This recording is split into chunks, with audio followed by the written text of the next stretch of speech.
Inner guidance is real. It's a real thing, and it's available. And it is truly available to you. Goethe said, as soon as you trust yourself, you will know how to live. We all want to know how to live. We all want to know how to live in a way where we feel joyful, where we feel loved, where we are doing work that inspires us, where we're giving back, where we're attending to the whole of what's before us in our life. Inner guidance is real, but so is self-doubt. And self-doubt is that thing, that big thing in so many of our lives. And I know it's there in you. That self-doubt that creeps in, that clogs the pipes. It clogs the pipes of that inner connection. So if you look at your own self-worth, if you think about how do I come to value myself? How do I know when I'm doing okay? How do I not? If your self-worth is determined by anything other than your own deep inner connection, it's built on quicksand. I remember so well what that felt like. I mean, it can come back to me in a moment, in a flash. That feeling of looking outside myself for somebody that I put up on some pedestal or another, someone's approval. And I can point to those people, who were they? It feels awful. It feels awful to have your self-worth resting on that kind of other approval. Because that voice of your own inner guidance is small, it's quiet. And you can't hear it above those ravages of self-judgment. So if you're judging yourself, if you're thinking that you're not okay, really, if you're not feeling that love, then what's there usually is self-doubt. And that judgment, that self-doubt just interrupts that feeling of peace that could be there within you. However, the more that you listen, the more that you pay attention, and I want to underline that, the louder and clearer your own inner voice becomes. That's it. That's it. So I'll say it again. Inner guidance is real. Your compass within is real. For me, those are one and the same. But you have to make a choice. You have to choose to pay attention, to explore your own experience, of life. And you have to take action.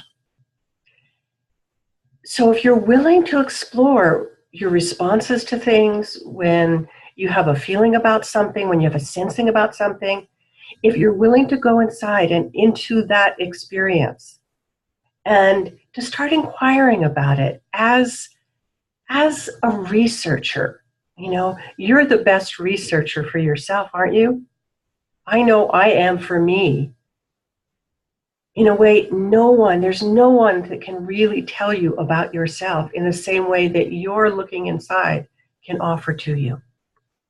So that researching, that searching inside yourself allows you to see, what do I need to do? What action do I need to take? Is there action I need to take? It allows you to uncover what's there and to explore.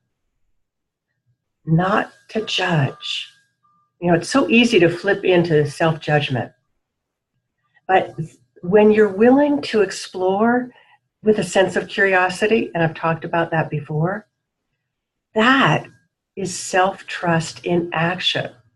That's you demonstrating self-trust. And when you have that sense of trust, even if you don't exactly know what it is you're trusting, there's a way in which that inner guidance starts to respond. It starts to show you more. It starts to give you more. It's like you said, okay, universe, yes, I'm ready. And the universe responds. It gives you more. But you have to trust in that inner relationship, and that inner relationship actually exists. All it takes is trust. And yet that's that very thing that seems so elusive. So let me say something about how self-trust feels in your body. When I trust myself, there's such a feeling of calm and peacefulness inside.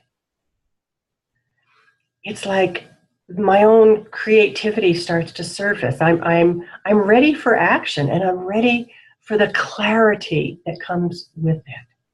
Because when I do trust myself, when I do trust my own experience, there's a feeling of inner and outer alignment. There's a coming together that begins to happen. And it's like that inner core of silence takes what I had been making so complex. You know about making things complex, don't you? It takes that and it's like it transforms it. And it makes it simple. So what had been complex suddenly has a clear sense about it. And you're left with a sense of calm knowingness. That's all available to you with that connection, with that inner connection, from that inner connection. We know what it's like. You know what it's like so well without that trust. But here you are at this time in your life, and so much has changed. It's time. It's time to be all that you can be. Not to hide out, not to put those things on hold, not to put yourself on hold. And that's why I wanted to talk with you today about self-trust. Because it's such an invaluable aspect of life that when you allow for yourself, when you discover it, when you find it, everything changes. Because then you start to see, oh, that's the direction I'm needing to go in. That's where I need to say no. And you don't second guess yourself. When I'm stuck with second guessing myself, it's like I'm frozen. And I don't want you to be frozen. I want you to move with that sense of inner knowing. Van Gogh said, if you hear a voice within you say that you can't paint, go ahead and paint anyway, and that voice will be silenced. Sometimes you just have to pretend that you trust yourself. And if you want to be a researcher like I am with myself, then you get to try things out. Well, if I trust myself, if I trust this, let me see what happens. If I trust my own inner sensing, letting that be that self-trust in action, I take a move, I take a step, and you get to see what happens. So maybe that's an outrageous way of living life, or maybe it's the way in which you get to unlock, to open up to what's here waiting for you, because there's so much, and you're needed. That's the thing, is that we can look around us and see all of the craziness that's happening right now in the world. And it doesn't mean we get to hide out, because we don't. It really means it's a call to action. It's a call to step forward with all of who you are. I want that for me, and I want that for you so much.